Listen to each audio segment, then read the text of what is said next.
Hello दोस्तों, BP Mehta study channel में आपका स्वागत है। आज हम हमारे चैनल पर आपका आगमन और स्वागत है। दोस्तों, आज पहली क्लास है हमारी भाषा की। सबसे पहले हम भाषा की बात करते हैं। ये भाषा भाष धातु से बना है। ये संस्कृत की मूल धातु है। ये संस्कृत की मूल धातु भाष धातु से बना है, जिसका अर्थ होता है विचार प्रकट करना। क्या होता है? विचार प्रकट करना। भाष धातु से बना है, जिसका अर्थ क्या होता है? विचार प्रकट करना। हम अपने विचारों को एक माध्यम से दूसरे माध्यम तक पहुंचाने के लिए किसका प्रयोग करते हैं? भाषा का।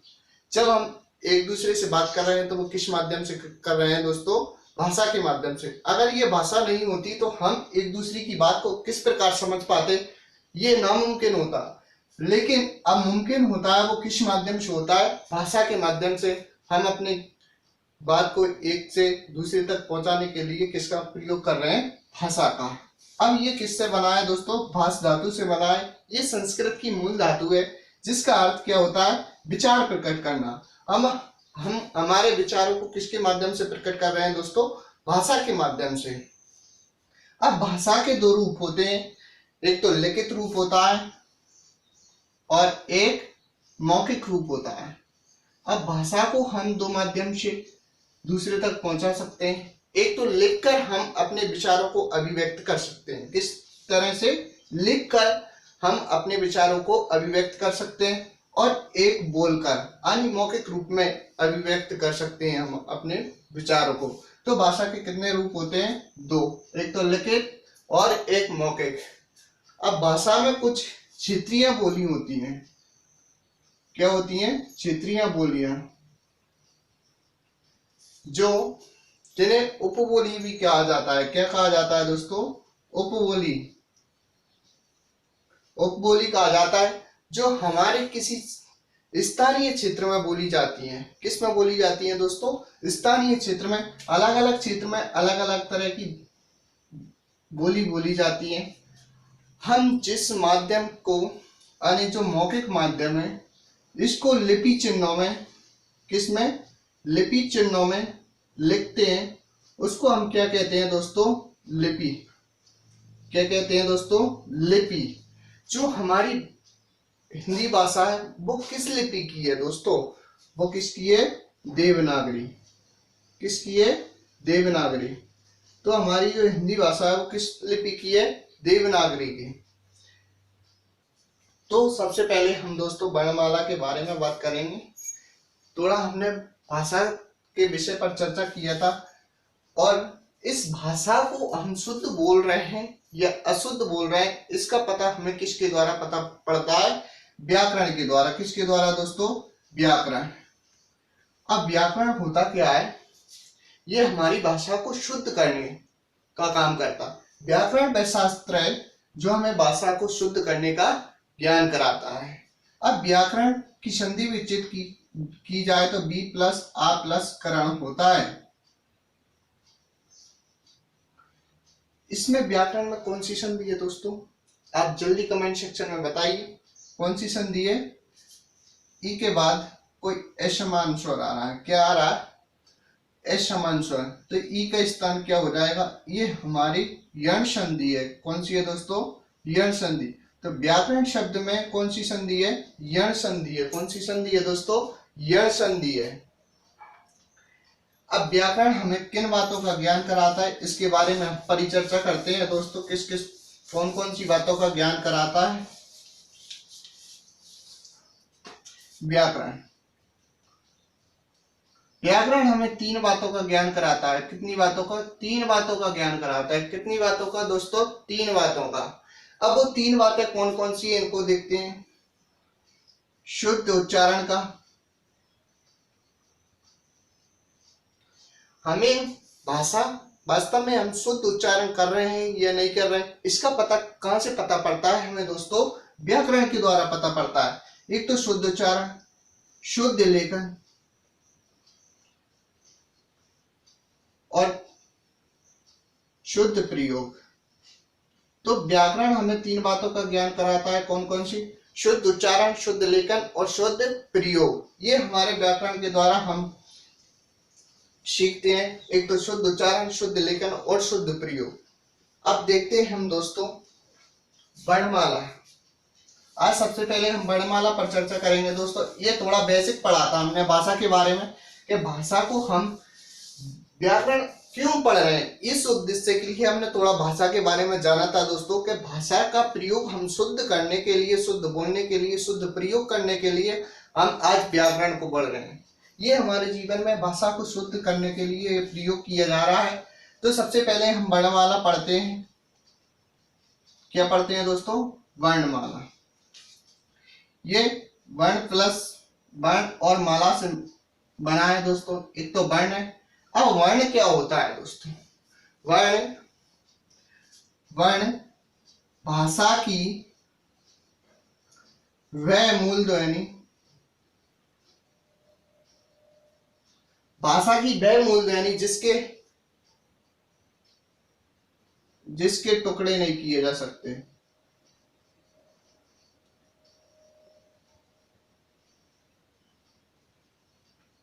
तो वर्ण क्या होता है दोस्तों? भाषा की वह मूल ध्वनि जिसके हम क्या नहीं किए जा सकते? टुकड़े। यानी हम वर्ण का क्या नहीं किया जा सकते? टुकड़े नहीं किए जा सकते। ये भाषा की सबसे छोटी इकाई है। ये भाषा की सबसे छोटी इकाई है, क्योंकि हम ये मूल ध्वनि वह मूल ध्वनि है जिसके हम क्या नहीं किए जा सकते? टुकड़े। जैसे देखते हैं पीला। ये पीला पूरा एक क्या है? शब्द है। क्या है दोस्तों? ये तो क्या है? शब्द है। क्या है? शब्द। अब ये किन किन वर्णों से मिलकर बना है ये देखते हैं। पे प्लस ई प्लस ले प्लस आ, इतने 4 वर्णों से मिलकर ये बना है। ये वर्ण कहलाते हैं, क्योंकि हम इनके क्या नहीं किए जा सकते? टुकड़े नहीं कर सकते। क्या नहीं कर सकते? टुकड़े नहीं कर सकते। और इन वर्णों से मिलकर क्या बना है? शब्द बना है। क्या बना है दोस्तों? शब्द। इसलिए व्याकरण की यानी भाषा की सबसे छोटी इकाई क्या है? वर्ण है।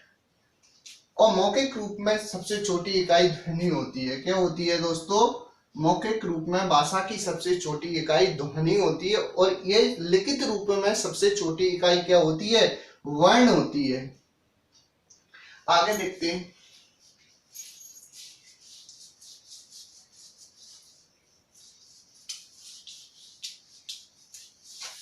तो भाषा की सबसे छोटी इकाई क्या होती है? वर्ण। लेकिन अर्थ के आधार पर, किसके आधार पर? अर्थ के आधार पर भाषा की सबसे छोटी इकाई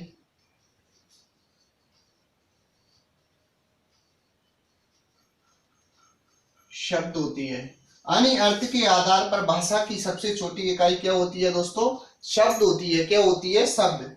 अब देखते हैं भावार्थ के आधार पर। भावार्थ के आधार पर भाषा की सबसे छोटी इकाई वाक्य होता है। क्या होता है दोस्तों? वाक्य होता है। यानी वर्ण से क्या बनते हैं? शब्द बनते हैं, और शब्द से क्या बनते हैं दोस्तों? वाक्य बनते हैं। क्या बनते हैं? वाक्य। अब देखते हैं दोस्तों, एक होता है पद। क्या होता है? पद।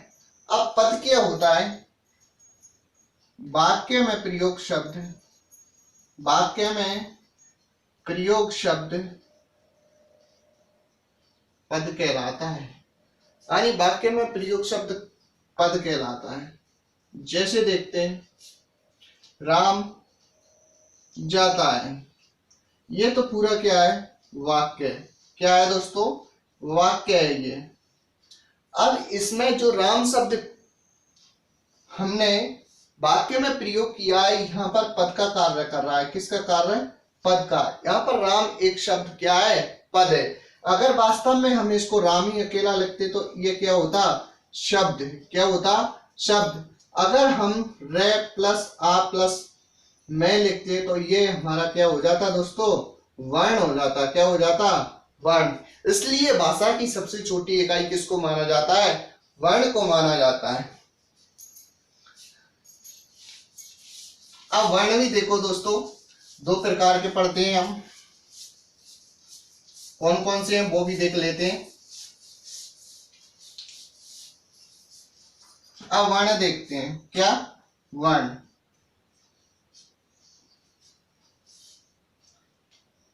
एक तो होता है स्वर और एक होता है व्यंजन।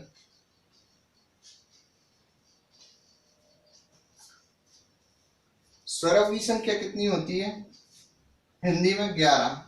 अगर मात्रा के आधार पर देखा जाए तो स्वरों की संख्या कितनी होती है, 10। कितनी होती है, 10। देखते हैं स्वर किसे कहते हैं। वे वर्ण जो स्वतंत्र रूप से बोले जाते हैं उन्हें स्वर कहते हैं। यानी वे वर्ण जो स्वतंत्र रूप से बोले जाते हैं उन्हीं को क्या कहते हैं, स्वर कहते हैं। यानी स्वरों को बोलते समय हमें किसी की सहायता की आवश्यकता नहीं पड़ती है, इसलिए इनको स्वतंत्र बोला गया है। कैसे बोला गया है, स्वतंत्र। एक पति की तरह घूमते रहते हैं। जैसे औरत तो कहीं जाती है तो पूछ कर जाती है, लेकिन एक पति होता है वो कहीं पूछ कर नहीं जाता है, वो स्वतंत्र रहता है। कैसा रहता है, स्वतंत्र। इसी तरह स्वर भी होते हैं, वो स्वतंत्र होते हैं, उनको किसी की सहायता की जरूरत नहीं होती। लेकिन वो स्वरों को हम हिंदी में देखते हैं कौन कौन से होते हैं, जैसे ए, ई, उ, री, ई, ए, ऐ, ओ और औ। 1 2 3 4 5 6 7 8 9 10 और एक आ। ये कितने स्वर हो गए, 11 स्वर। कितने हो गए दोस्तों, 11 स्वर। मूल स्वरों की बात करें तो मूल स्वर ए, ई और उ, ये क्या है, मूल स्वर है। इसमें री को नहीं गिना जाता, क्योंकि ये रे प्लस ई से मिलकर बना है, इसलिए इसको मूल स्वरों में शामिल नहीं किया गया है। अब स्वरों की बात करते हैं। स्वर के भी दो प्रकार होते हैं।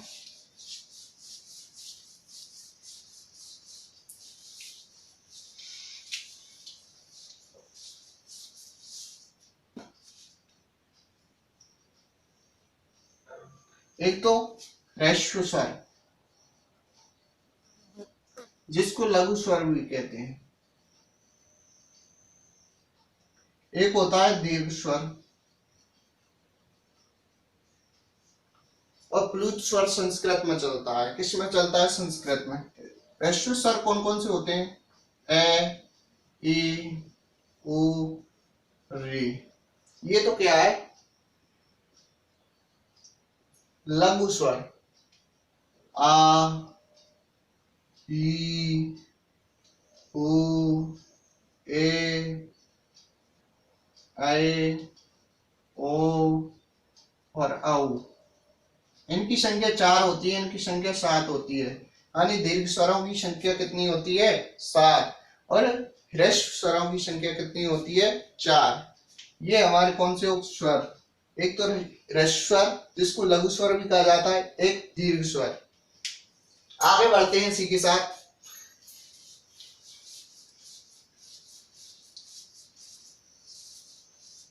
व्यंजन, क्या, व्यंजन। अब व्यंजन क्या, व्यंजन किसे कहते हैं, पहले हमें ये तो पता होना चाहिए वास्तव में व्यंजन किसको बोलते हैं। व्यंजन वे वर्ण जो स्वरों की सहायता से बोले जाते हैं। किसकी सहायता से, स्वरों की सहायता से बोले जाते हैं, उन्हीं को क्या कहते हैं, व्यंजन वर्ण। वे वर्ण जो स्वर की सहायता से बोले जाते हैं उन्हें व्यंजन वर्ण कहते हैं। वे वर्ण जो स्वर की सहायता से बोले जाते हैं उन्हें क्या कहते हैं दोस्तों? व्यंजन वर्ण। अब व्यंजन की संख्या हिंदी में 33 होती है, यानी मूल व्यंजन कौन से? मूल व्यंजनों की संख्या कितनी होती है? 33 होती है। कितनी होती है दोस्तों? 33। जैसे कैसे, मैं तक। आपने बचपन में पढ़ा होगा कै, खे, गे, गे, गे। ये कैसे मैं तक कितने वर्ण होते हैं? 25 वर्ण। कितने होते हैं? 25 वर्ण। इनको स्पर्शी वर्ण, स्पर्शी वर्ण बोला जाता है, यानी स्पर्श वर्ण या स्पर्शी वर्ण बोला जाता है। एक होते हैं अंतस्थ वर्ण। अंतस्थ वर्ण कौन कौन से होते हैं? ये, रे, ले, वे।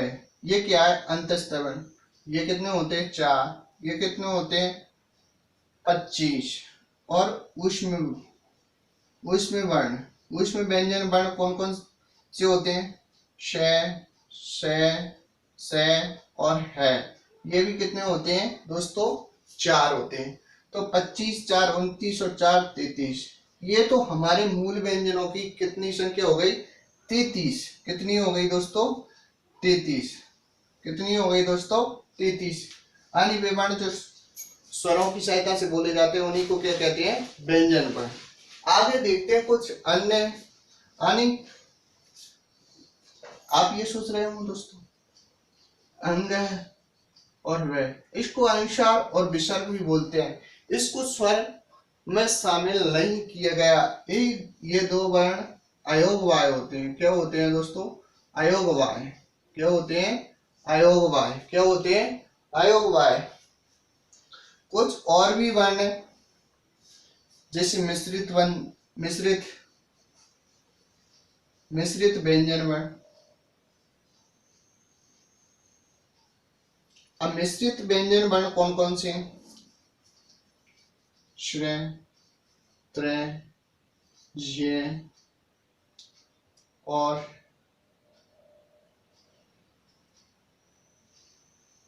क्षत्रिय। ये मिश्रित व्यंजन है। ये श्रेय से प्लस रे प्लस ए से मिलकर बना है दोस्तों। ये तय प्लस रे प्लस ए से मिलकर बना है। ये जे, ये और ए से मिलकर बना है। और ये कै और से और ए से मिलकर बना है। इनको क्या बोला जाता है दोस्तों? मिश्रित व्यंजन वर्ण। क्या बोला जाता है? मिश्रित व्यंजन वर्ण। क्या बोला जाता है? मिश्रित व्यंजन वर्ण बोला जाता है इनको। इनकी संख्या कितनी है? 4। ये कितने हो गए? 2। कुछ और भी व्यंजन वर्ण है जैसे ताड़नजात, डे और डे। इनको क्या बोला जाता है? ताड़नजात। उपसित वर्ण यानी फेंके हुए वर्ण, यानी ताड़नजात या उपसित या फेंके हुए व्यंजन वर्ण बोला जाता है इनको, डे और डे। आज के लिए इतना ही काफी है दोस्तों। आगे क्लास नेक्स्ट में बात करेंगे दोस्तों, आगे की परिचर्चा। थैंक यू, बाय बाय, धन्यवाद।